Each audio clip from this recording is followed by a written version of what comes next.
A day in my life as a private kusinera ng mga anak ko. Grabe, naka-red warning na ngayon. Magto 2 weeks na nga ganito dito sa Philippines dahil nga may mga bagyo. Kapag ganito nga yung panahon, medyo mahirap talagang lumabas. So, buti na lang meron pa ako natirang chicken sa fridge. Para maiba naman, hindi laging adobo at tinola yung ulam, ang lulutuin nating dish ngayon ay chicken curry. So, para hindi naman laging fried chicken, adobo at tinola, try naman natin tong dish na to.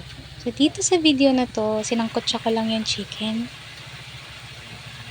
Ayan, and then naglagay ako ng paminta, mga pampalasa katulad ng patis, curry powder, turmeric powder. Naglagay na din pala ako dyan ng chicken cubes. Hahalu-haluin lang natin yan hanggang sa mag-brown yung chicken. Bago ko nga pala isang kutsa yung mga chicken, nagprito na rin ako dito kanina ng patatas at carrots.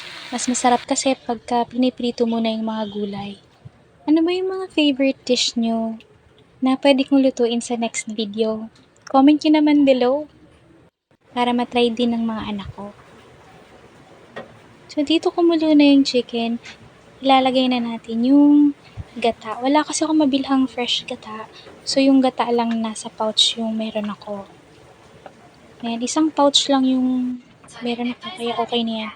Pagkakasyahin natin yan. Tapos dito, nilagay ko na yung mga pinrito kong gulay kanina, yung patatas at carrots. Hayaan lang natin yan na medyo lumambot at medyo bawasan yung sabaw. Mag-reduce yung sabaw.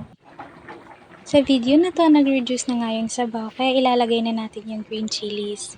So ayan, ready na yung ating dish. Kain tayo!